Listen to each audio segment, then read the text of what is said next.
আর প্রতিমা নিরঞ্জন শুরু হয়ে গিয়েছে, ফলে শুভ বিজয়া। প্রত্যেকে ভালো থাকুন, সুস্থ থাকুন। আর আজ যেহেতু প্রতিমা নিরঞ্জনের পালা, ঘাটে ঘাটে ব্যস্ততা, ফলে খবর স্টুডিও থেকে নয়, সরাসরি হোক বাজা কদমতলা ঘাট থেকে। সঙ্গে রয়েছে আহেলি। ধন্যবাদ সব্যসাচী, তোমাকেও জানাই শুভ বিজয়ার প্রীতি, শুভেচ্ছা এবং আন্তরিক অভিনন্দন, এবং তোমার মাধ্যমে আমাদের প্রত্যেক দর্শককে জানাই শুভ বিজয়ার অনেক অনেক শুভেচ্ছা। আমরা এই মুহূর্তে বাজা কদমতলা ঘাটে রয়েছি এবং যেমনটা সব্যসাচীও আপনাদের জানালো যে একের পর এক প্রতিমা নিরঞ্জন পর্ব ইতিমধ্যেই শুরু হয়েছে। বিশেষ করে বাড়ির প্রতিমা, ছোট বারোয়ারিগুলির প্রতিমা, সেগুলো কিন্তু এই আজকে দর্শকদেরই বিসর্জন হয়ে যায়।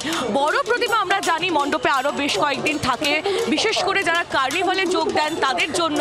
কিন্তু এই আজকের এই বিজয়া দশমীর দিন বিশেষ করে বড় বাড়িগুলি এবং তার সঙ্গে সঙ্গে বাড়ির যে প্রতিমাগুলি সব বিসর্জন হয়ে যায়। তাই আজ আনুষ্ঠানিকভাবে উমার তার নিজের ঘরে ফেরার, তার শ্বশুরের ঘরে ফেরার দিন, তার স্বামীর ঘরে ফেরার দিন। আর তাই মা এই মুহূর্তে কৈলাসে ইতিমধ্যেই রওনা দিয়েছেন এবং তার রওনা দেওয়ার যে পর্ব, সেই পর্ব এই মুহূর্তে শহর কলকাতা এবং জেলার বিভিন্ন প্রান্ত থেকে তুলে ধরছি আপনাদের সঙ্গে। এবং আমাদের প্রতিনিধিরাও আমাদের সঙ্গে রয়েছেন।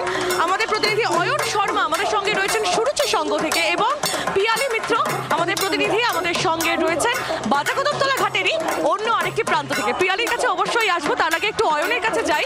অয়ন, এই মুহূর্তে সুরুচির সঙ্গে তুমি রয়েছো। একদিকে যখন আমি এবং পিয়ালি বিশেষ করে আমরা মায়ের তার শ্বশুরের ঘরে ফেরার ছবি তুলে ধরছি, অন্যদিকে তুমি যেখানে রয়েছো সেখানে তো এখন রীতিমতো ঠাকুর দেখার ভিড় নিশ্চয়ই। কি ছবি? একেবারে দেখো, তোমাকে কিন্তু কোনোভাবেই ছাড়তে চাইছে না তার ভক্তরা তথা দর্শনার্থীরা। সেই ছবিটাই চেতলা অগ্রণীর যে পুজো মণ্ডপ, সেই পুজো মণ্ডপে দর্শনার্থীদের যে ঢল, সেই ঢল দেখলে কিন্তু পরিষ্কার হয়ে যাবে। আমরা জি 24 ঘন্টা দর্শকদের তোমার মাধ্যমে তুলে ধরবো যে ছবি দেখতে পাচ্ছ, রীতিমতো মানুষের ভিড়। তারা একেবারে ষষ্ঠী থেকে সপ্তমী, অষ্টমী, নবমীর মতো আজ যখন উমা মায়ের বিদায় যাওয়ার পালা, সেখানেও রীতিমতো দর্শনার্থীদের একেবারে কাতারে কাতারে মানুষের ভিড়। একেবারে পুলিশ আধিকারিকরা তারা রীতিমতো এই ভিড় কন্ট্রোল করার চেষ্টা করছেন। কিন্তু দেখতে পাচ্ছ যে ছবিটা, আজকে এই ছবি দেখে হয়তো তোমার মনে হবে না আজ দশমী, আজকে উমা মায়ের তার ঘরে ফিরে যাওয়ার পালা, শ্বশুর বাড়িতে ফিরে যাওয়ার পালা, সেটা কিন্তু কোনোভাবেই দেখে মনে হবে না। কারণ এই ছবি একেবারে বলে দিচ্ছে রীতিমতো দর্শনার্থীদের ঢল নেমেছে আজকে দশমীতে। যারা দর্শনার্থীরা ইতিমধ্যে রয়েছে একটু তাদের সাথে কথা বলার চেষ্টা করবো। যদিও এই জায়গা দাঁড়িয়ে বহু মানুষ এসছেন। আজকে ঠাকুর দশমীতেও ঠাকুর দেখছেন আজকে? অনেক ভালো। দশমীতেও একেবারে সিঁদুর খেলা বা মেতে উঠেছিলেন তারা। তারপর একেবারে দিন শেষে রীতিমতো একেবারে এই চেতলা অগ্রণীর যে পুজো মণ্ডপ, প্রায় 3 কোটি রুদ্রাক্ষ দিয়ে বানানো হয়েছে এই পুজো মণ্ডপ, সেই পুজো মণ্ডপের শেষবারের জন্য প্রতিমা দর্শনের জন্য রীতিমতো দর্শনার্থীদের কাতারে কাতারে ভিড়। সেই ভিড় উপলব্ধি করা যাচ্ছে একেবারে চেতলা অগ্রণীর যে পুজো মণ্ডপ, সেই পুজো মণ্ডপ থেকে। এবং অসাধারণ এই থিম, একেবারে থিম প্রায় সমুদ্র মন্থন করে 3 কোটি রুদ্রাক্ষ দিয়ে গোটা মণ্ডপ। বাবা মহাদেব একেবারে মন্দিরের প্রথমত ঢুকলেই বাবা মহাদেব রয়েছেন এবং তারপর মা দুর্গা অধিষ্ঠান করছেন। এবং আমার চিত্র সাংবাদিক যে ছবিগুলো দেখাচ্ছেন, একাধিক কারুকার্য, রীতিমতো সমুদ্র মন্থন করার যে রুদ্রাক্ষ নিয়ে আসার যে ছবি, সেই ছবি ইতিমধ্যে দেখা যাচ্ছে। দর্শনার্থীরা দেখতে পাচ্ছ তারা কচি কাচারা। একেবারে অয়ন, তোমার মাধ্যমে আমরা এই মুহূর্তে চেতলা অগ্রণীর যে অপরূপ মণ্ডপ, সেই মণ্ডপ আমরা দেখলাম, আমাদের দর্শকদের সামনেও সেই ছবি তুলে ধরলাম। আমাদের প্রতিনিধি চেতলা অগ্রণী থেকে আমাদের সঙ্গে অয়ন শর্মা রয়েছেন। অয়ন, তুমি চেতলার যে পুজো মণ্ডপ, সেই মণ্ডপের ছবি দেখাতে থাকো।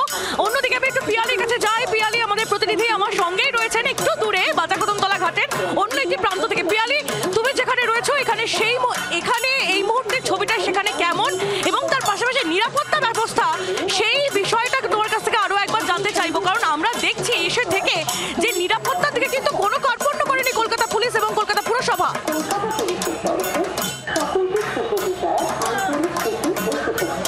একেবারেই দেখো, কলকাতা পুলিশের কমিশনার এই মুহূর্তে বসে আছেন। তিনি তার সঙ্গে ডিসি পোর্ট বেশ কয়েকজন আরও সিনিয়র অফিসার তারা রয়েছেন। পুরো কমিশনার ধবল জৈন তিনি বসে রয়েছেন, যাতে নিরাপত্তার দিক থেকে কোনো রকম খামতি না থাকে, এবং বারবার করে তারা আসছেন, টহলদারি দিচ্ছেন। একটু ছবিটা দেখাবো এই মুহূর্তে, যেটা খুব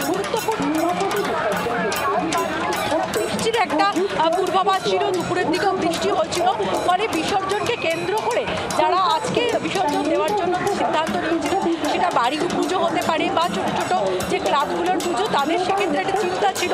কিন্তু সন্ধ্যের পর থেকে বৃষ্টি আর আসেনি, ফলে নির্বিঘ্নেই কিন্তু যে বিসর্জনের পালা সেটা চলছে। তুমি ছবি দেখতে পাচ্ছ যে একের পর এক যে প্রতিমা সেগুলো নিয়ে আসা হচ্ছে নিরঞ্জনের জন্য, এবং একেবারে ঘাট পর্যন্ত নিয়ে যাচ্ছেন যারা বাহকরা রয়েছেন, তারাই মূলত প্রতিমা নিয়ে যাচ্ছে। এবং প্রত্যেকটা পুজো কমিটি বা পরিবারের তরফ থেকে 1 থেকে 2 জনকে অ্যালাউ করা হচ্ছে, তারা যাচ্ছেন এবং সেখান থেকে তারা গঙ্গার জল নিচ্ছেন এবং বিসর্জন শেষ হওয়ার পর চলে যাচ্ছেন। একদিকে যে ছবিটা দেখাচ্ছে যে একটা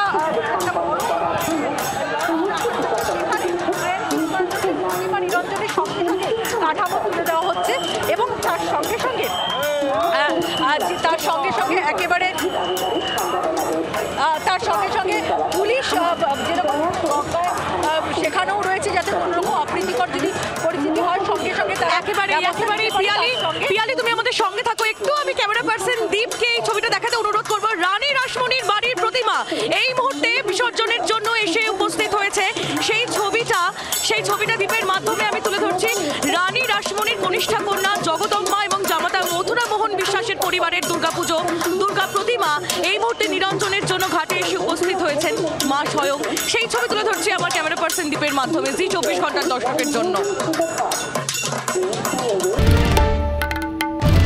বাংলার আওয়াজ, বাঙালির আবেগ, জি 24 ঘন্টা।